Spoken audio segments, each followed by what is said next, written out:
Olá, amores, tudo bem com vocês? Hoje a gente vai dar continuidade ao capítulo 15 do conteúdo sobre detetives, crimes, investigações, introdução à narrativa policial. Pegue seu livro ângulo e acompanhe com a gente a leitura e a correção das atividades. Vamos lá? Aqui nós vamos ter a nossa atividade oral e de leitura, que vai contar um pequeno conto para nós. Acompanhe comigo aí no livro ângulo. Leia os fragmentos a seguir. Durante a leitura, reflita sobre o que lê e procure responder oralmente às questões sobre eles. O senhor Silas retornava para casa pelos labirintos de becos e ruas estreitas no centro da cidade. Acabara de deixar as luzes douradas da grande avenida e seguia na direção de seu apartamento. Nada de agitação e brilhos, apenas figuras tardias e agasalhadas. O homem andava devagar, de cabeça baixa, talvez ruminasse algum problema. Era uma noite horrível, úmida, nevoenta. A neblina penetrava a garganta e os olhos. Os reflexos de luz gordurosos davam-lhe calafrios. O senhor Silas desviou a vista dos sujos tijolos que formavam o horizonte e pousou-a meio quilômetro mais à frente. Viu uma cozinha iluminada e a mesa posta. Havia torradas no fogão, uma chaleira que cantava e petiscos doces e salgados. A visão emprestou uma nova energia aos pés doloridos. Sacudiu os ombros e apressou o passo. Mas o senhor Silas não iria jantar naquela noite, nem em qualquer outra. O senhor Silas iria morrer. Atrás dele, a uns 100 metros. Caminhava um homem cujo coração estava morto, e esse homem dissera a si mesmo que o senhor Silas nunca mais chegaria à sua casa. Olha só que história mais tenebrosa para nós lermos.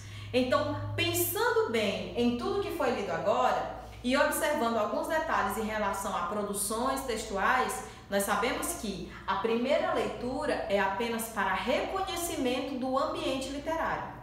A partir da segunda leitura é que você realmente vai começar a compreender. Então, mãos à obra. Vou aguardar você ler pela segunda vez para poder compreender 100% da correção de hoje, ok? Passemos à atividade. Na primeira questão, ele diz o seguinte: no primeiro parágrafo, o narrador descreve dois ambientes da cidade. Você conseguiu perceber na sua segunda leitura? Então, na letra A, ele pergunta o seguinte: quais são esses ambientes? Tais ambientes são semelhantes ou diferentes? Então a gente vê que ele coloca como os ambientes as ruas estreitas e grandes avenidas. Ele pergunta ainda se os ambientes são semelhantes ou diferentes. Nós percebemos que os ambientes eles são bem parecidos, até porque cria-se um clima de dúvida, de mistério ao redor de todo o enunciado. Que elementos de linguagem acentuam essa diferença? Adjetivos e locuções adjetivas. No segundo parágrafo, no início do terceiro, o narrador ainda descreve o ambiente, mas também se refere à personagem. Essa descrição do espaço complementa ou se contrapõe ao primeiro parágrafo. Que elementos de linguagem o narrador utiliza para fazer isso? Aqui ele observa uma certa complementação nas duas formas e também a utilização de substantivo e conotação negativa. Letra B. O que se informa sobre a personagem? Essa informação acentua o clima criado pela descrição do ambiente ou se contrapõe a ela? E que clima é esse? Aqui nós vamos ter o que se informa sobre a personagem, que a personagem andava devagar, de cabeça baixa e outra característica, que talvez ruminasse algum problema. Olha a outra pergunta. Essa informação acentua o clima criado pela descrição do ambiente ou se contrapõe a ela?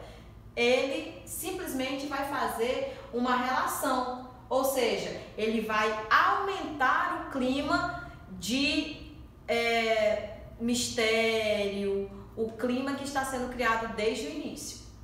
E outra coisa que ele fala, e que clima é esse? Então, o clima de mistério que percorre todo o enunciado, ele vai permanecer e em alguns momentos, como aqui, ele vai se acentuar. O narrador revela que o senhor Silas está a apenas meio quilômetro do lugar onde mora.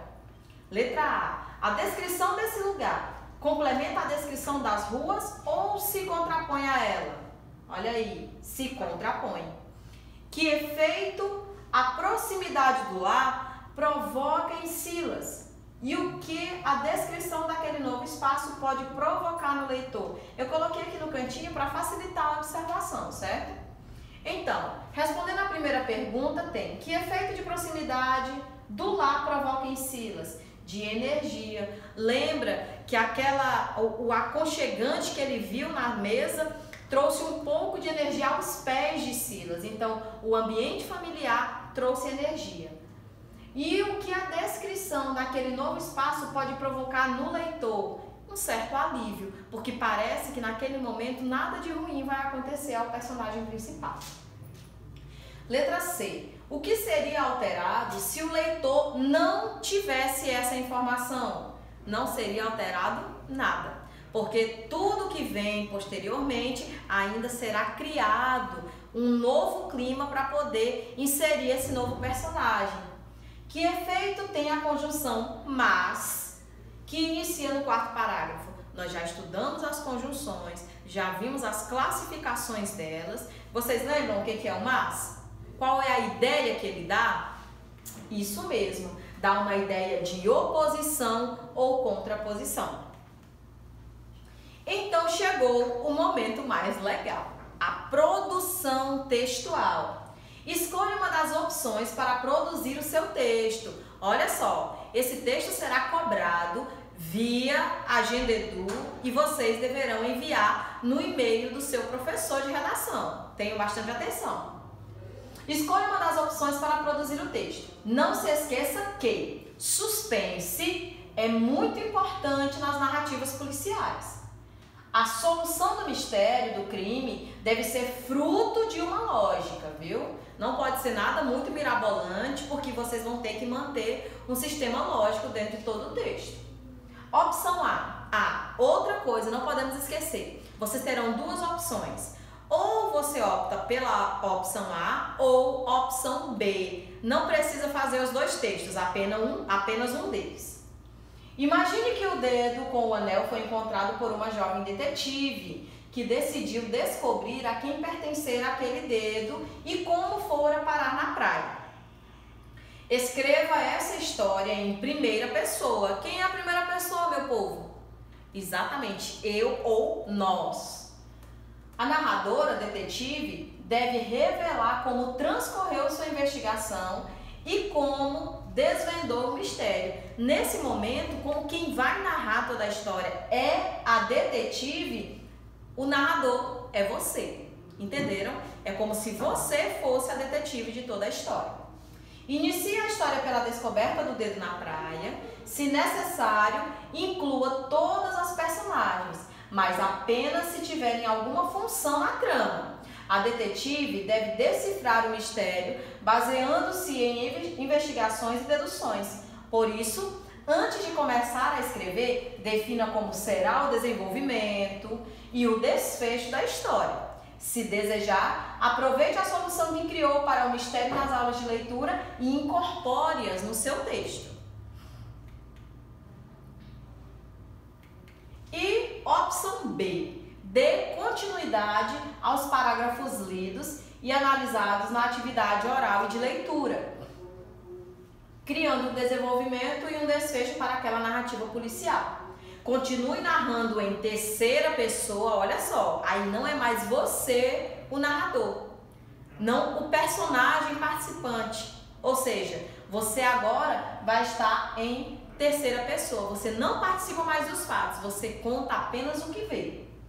O narrador será onisciente, olha só, como que é onisciente? Ele narra o que vê, o que o personagem sente, ele sabe tudo que se passa na cabeça deles. Ou seja, conhecerá as ações e também os pensamentos e intenções das personagens. O desenvolvimento e o desfecho que criar deve ser coerente com os parágrafos iniciais. Por isso, antes de começar a escrever, defina como se dará o assassinato, quem será o assassino e qual seria sua motivação. Quem será o investigador, um policial, um detetive particular contratado pela esposa da vítima. Como o detetive chegará à solução do caso e qual será o desfecho da história, o que acontecerá com o assassino. Crie um título coerente que possa atrair os leitores para o seu texto. Não utilize os que foram criados pela Lígia Fagundes Telles e nem pelo Thomas Burke. Depois de revisar a primeira versão, siga as orientações que eu estou dando agora para vocês para escrever a versão definitiva. Se puder, recorte e crie imagens que possam ilustrá-las. Essa atividade será cobrada e eu espero que vocês realizem com o maior apreço possível. Meus amores, aqui finaliza a nossa correção e também a nossa produção textual. Eu espero receber os textos de vocês no meu e-mail. Um beijo a todos, até a próxima aula, fique de olho na Agenda Edu e também nas redes sociais. Tchau!